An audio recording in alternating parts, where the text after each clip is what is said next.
வணக்கம். இன்னைக்கு ஒரு சூப்பரான சேப்பங்கிழங்கு பொரியல் ரெசிபி தான் பார்க்க போகிறோம். எப்படி செய்கிறதுன்னு பார்க்கலாம். அதுக்கு 1/4 கிலோ அளவு சேப்பங்கிழங்கு எடுத்திருக்கேன்.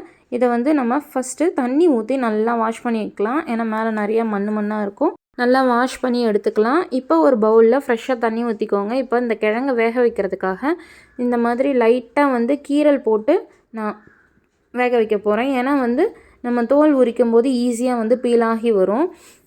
லைட்டாக இந்த மாதிரி சுற்றி கீரல் போட்டால் போதும். இல்லை நீங்கள் அப்படியே சேர்த்தாலும் சேர்த்துக்கலாம். கூட கொஞ்சோண்டு உப்பு போட்டுட்டு குக்கரில் வச்சு ஒரே ஒரு விசில் விட்டு தான் எடுக்கணும். ரொம்ப அதிகமாக விசில் விட்டிங்கன்னா கிழங்கு வந்து குழஞ்சி போயிடும். இந்த கிழங்கு பார்த்திங்கன்னா நேச்சுரலாகவே ரொம்ப வழவழன்னு தான் இருக்கும். பாருங்கள், ஒரு விசிலுக்கே எவ்வளோ வழவழன்னு இருக்குது. ஸோ அதனால் 1 விசில் போதும். இப்போ நம்ம ஆறுனதுக்கப்புறம் இந்த மாதிரி இந்த கிழங்கோட தோலை வந்து உரித்து எடுத்துடலாம். பாருங்கள், ஈஸியாக எடுக்கிறதுக்காக தான் இந்த மாதிரி நடுவில் வந்து நான் கீரல் போட்டு எடுத்தேன். இந்த மாதிரி ஃபுல்லாக வந்து தோல் எடுத்துட்டு இப்போ பாருங்கள், நம்ம விருப்பப்பட்ட ஷேப்பில் கட் பண்ணிக்கலாம். ரொம்ப சின்னதாக கட் பண்ண வேண்டாம். ஓரளவுக்கு மீடியம் சைஸில் இந்த அளவு இருந்தாலே போதுமானது. இந்த மாதிரி எல்லாத்தையும் கட் பண்ணி எடுத்துக்கோங்க. இப்போது ஒரு மிக்சிங் பவுலில் 1/4 ஸ்பூன் மஞ்சத்தூள், 1 ஸ்பூன் குழம்பு மிளகாத்தூள் சேர்த்துக்கிறேன் காரத்துக்காக. அப்புறம் தேவையான அளவு சால்ட், இது 3 வந்து சேர்த்துட்டு நல்லா மிக்ஸ் பண்ணி விட்டுக்கலாம். இப்போ நம்ம கட் பண்ணி வச்சுருக்க கிழங்கு இதில் சேர்த்துட்டு நல்லா வந்து எல்லா பக்கமும் படுற மாதிரி மிக்ஸ் பண்ணி விட்டுக்கலாம். நீங்கள் விருப்பப்பட்ட மசாலாஸ் கூட சேர்த்துக்கலாம். இந்த மாதிரி சேர்த்துட்டு இப்போ வந்து நெக்ஸ்ட்டு பொரியல் எப்படி செய்யுதுன்னு பார்க்கலாம்.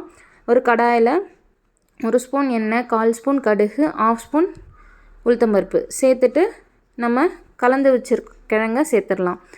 அடுப்பை வந்து மீடியம் ஃப்ளேம்லேயே வச்சுக்கோங்க. இந்த மாதிரி நல்லா வந்து ஒரு 2-3 நிமிஷம் லைட்டாக வதக்கி விட்டுக்கோங்க.